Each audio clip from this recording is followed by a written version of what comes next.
O nosso corpo é um lugar de movimento constante, sem parar. O coração bate mais de 100 mil vezes por dia, os pulmões, expandem e contraem a cada 5 segundos. Os intestinos se contorcem o tempo todo para fazer a digestão. Exato. E a pergunta é, por que todo esse atrito não nos destrói por dentro? Como é que os órgãos deslizam uns sobre os outros por, 80 anos, sem se desgastarem até virar pó? Essa questão de engenharia, né? Que a biologia teve que resolver. E a resposta, olha, é genial. Não é uma solução única.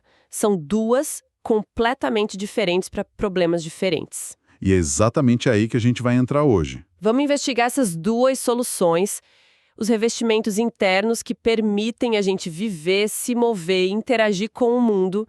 Estamos falando da mucosa e da serosa. Isso. A gente vai mergulhar fundo para entender a diferença entre elas. E o nosso objetivo aqui não é só, decorar uma definição. De jeito nenhum. É entender o design por trás de cada uma.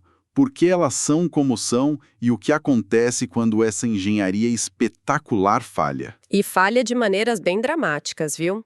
Entender a diferença entre as duas é entender, por exemplo, a diferença entre uma úlcera de estômago e uma obstrução intestinal que acontece depois de uma cirurgia. Nossa! São problemas totalmente distintos, que nascem da falha de barreiras distintas. Ok, então vamos começar a desvendar isso.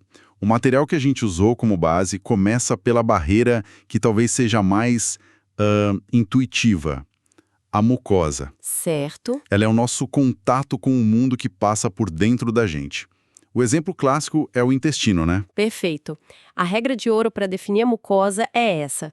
Ela reveste qualquer cavidade do corpo que de alguma forma se conecta com o exterior. Ah, boa. Pensa no trato digestório como um grande túnel. Ele começa na boca e termina lá na outra ponta, né? Sim. É um túnel que atravessa o nosso corpo, mas o conteúdo dele, a comida, a bebida, ainda está tecnicamente fora do nosso sistema interno, do nosso sangue. A mucosa é a parede desse túnel. Essa ideia de um fora por dentro é ótima para visualizar. E não é só o sistema digestório. Não mesmo. As vias respiratórias também. O ar entra pelo nariz, passa pela traqueia, chega nos pulmões. Todo esse caminho é revestido de mucosa. Porque está em contato direto com o ar do exterior. Exato. O sistema urogenital a mesma coisa. É isso aí. E a estrutura dessa parede de túnel é fascinante. Não é só uma camada de células jogada ali. A mucosa tem uma arquitetura, sabe? Pensada para batalha. Uma arquitetura. Em contato com o conteúdo é o epitélio. Mas logo abaixo dele tem uma camada de suporte chamada lâmina própria. Lâmina própria. Eu gosto de pensar no epitélio como um gramado, e a lâmina própria é o solo fértil logo abaixo, sabe? Cheio de vasos sanguíneos, nervos e, o que é crucial, células de defesa. Prontas para nutrir e proteger esse gramado. Exatamente. Um gramado que precisa ser bem resistente, imagino. E aqui tem um ponto que o material que a gente analisou ajuda a esclarecer e que pode confundir muita gente. Qual? Os vasos sanguíneos. Eles também são tubos que correm por todo o corpo. Por que o revestimento deles não é mucosa? Ah, essa é a distinção chave. O sistema circulatório é um sistema completamente fechado. Pelo menos é o que se espera que seja. Certo. O sangue circula ali dentro, mas nunca deve entrar em contato com o exterior. Como não há conexão, o revestimento não é mucosa. Ele tem um nome específico: endotélio. Endotélio. A regra é clara. Abriu para o mundo é mucosa. Se for um circuito fechado, é outra coisa. Entendido. É uma barreira de fronteira. E como toda fronteira, ela deve ser projetada para levar umas pancadas, né? O que acontece quando essa barreira é danificada? Uma úlcera no estômago, por exemplo. É isso. É basicamente uma falha na mucosa, não é? Exatamente. É uma ferida na nossa fronteira. E aqui está a genialidade do design da mucosa. Ela tem uma capacidade de regeneração absurda. Absurda como? As células do epitélio intestinal, por exemplo, são completamente trocadas a cada 3 a 5 dias. Nossa, tudo isso? Sim, é uma das taxas de renovação mais altas do corpo. A mucosa é projetada para ser danificada e se consertar muito, muito rápido. Uma úlcera acontece quando o dano, geralmente pelo ácido do estômago, é mais rápido do que a capacidade de reparo. Faz todo sentido. Uma fronteira precisa de manutenção constante e rápida. Ok, então a mucosa cuida do túnel, do contato com o material sujo que vem de fora. Isso. Mas e a parede externa desse mesmo túnel? A parte de fora do intestino que está lá na cavidade abdominal, roçando no fígado, no estômago, ela não pode ter a mesma função. O que reveste aquele lado? E essa é a deixa perfeita para nossa segunda solução de engenharia, a serosa. A serosa. Se a mucosa é a parede do túnel, a serosa é o revestimento ultraliso do lado de fora desse túnel e também o revestimento da parede da sala onde o túnel está, que é a cavidade abdominal. A serosa reveste cavidades corporais que são completamente fechadas, seladas do mundo exterior. Espera um pouco. Então o coração não está só flutuando no peito, ele está dentro de um saco próprio. Exato. E tanto o lado de fora do coração quanto o lado de dentro desse saco são revestidos por essa serosa. Exatamente. Esse saco é a cavidade pericárdica. Os pulmões também têm o seu, a cavidade pleural. E a maioria dos órgãos abdominais fica na cavidade peritoneal. Uau! Todas essas são cavidades fechadas e suas superfícies são cobertas por serosa. E a aparência dela já denuncia a função. É uma camada finíssima, brilhante, úmida e incrivelmente lisa. Certo, o material que a gente usou de base dá o exemplo perfeito do intestino grosso para mostrar essa dualidade. É ótimo, né? Sim, por dentro, em contato com o bolo fecal, uma mucosa robusta, cheia de glândulas. Por fora, em contato com outros órgãos, essa serosa brilhante. É a analogia perfeita. Cada lado com uma função totalmente diferente. É isso. E a função da serosa é uma das coisas mais elegantes da nossa biologia. Lubrificação. A serosa produz um líquido finíssimo, o fluido seroso, que preenche esse espaço mínimo entre os órgãos. E esse fluido Ele cria um ambiente com atrito quase zero. é basicamente o WD-40 do corpo humano, mas muito mais sofisticado. Haha, pode pensar assim. É isso que permite que o coração bata bilhões de vezes sem lixar a superfície do pulmão ao lado. É por isso que nossos intestinos podem se contorcer o dia todo, sem travar. Nossa, eu nunca tinha parado para pensar nisso dessa forma. Sim, é a função principal, sem dúvida. Mas é mais do que só um óleo. A serosa também é uma superfície biologicamente ativa. Como assim? Ela serve como caminho para vasos e nervos chegarem aos órgãos e tem um papel fundamental na resposta inflamatória. Então não é só uma superfície passiva, é um tecido vivo e responsivo. E assim como a mucosa, a serosa também pode falhar. Mas imagino que a falha aqui seja bem diferente. Completamente.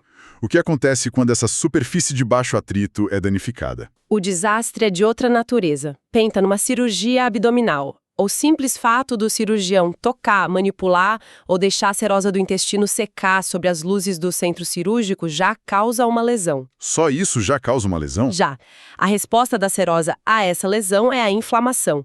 E quando a serose inflama, ela pode se tornar... Pegajosa. Sim. Se duas superfícies dessas se tocam enquanto estão inflamadas, elas podem cicatrizar. Juntas. Elas se colam. Isso é chamada de aderência. A natureza projetou a serosa para ser uma superfície anti-cicatriz de altíssima tecnologia. Mas quando o dano é muito grande, essa propriedade se perde. E quais as consequências disso? Essas aderências podem torcer o intestino, causar obstruções, dor crônica. É um problema gigantesco que os cirurgiões enfrentam todos os dias. A natureza resolveu um problema de atrito que nós, com toda a nossa tecnologia, ainda lutamos para não piorar. Que contraponto incrível. Então, resumindo, temos a mucosa, uma barreira de fronteira robusta, projetada para aguentar o tranco do mundo exterior e se regenerar numa velocidade alucinante. Isso. A falha dela é uma ferida, como uma úlcera.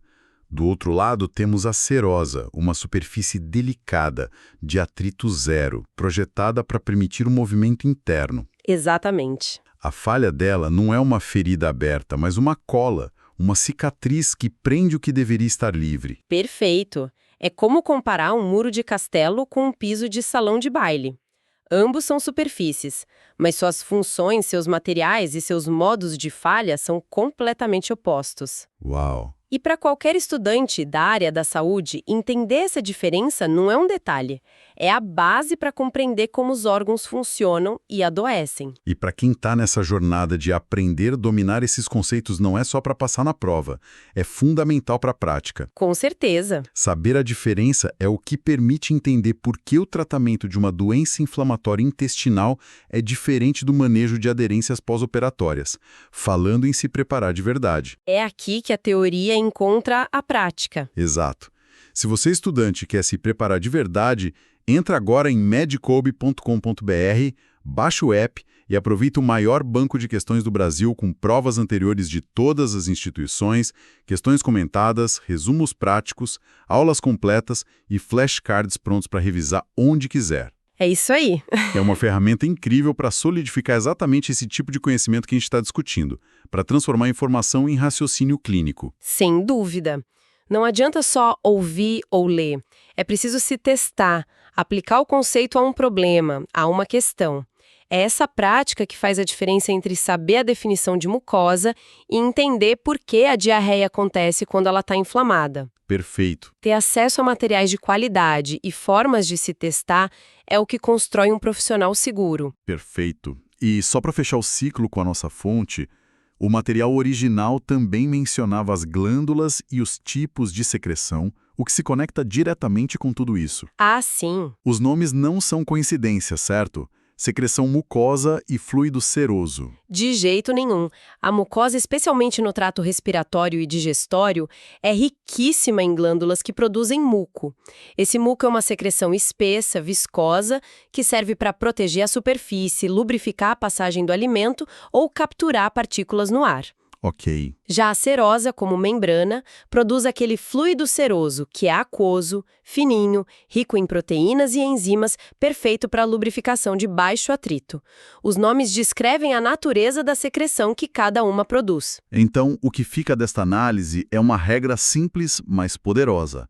Para saber se é mucosa ou serosa, a pergunta é: essa cavidade se conecta com o mundo exterior? Essa é a pergunta-chave. Se sim, é mucosa, a nossa fronteira de alta manutenção. Se não, é serosa, a nossa interface de movimento de alta performance.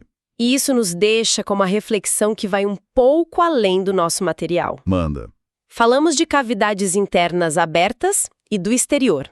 Mas onde exatamente acontece a transição?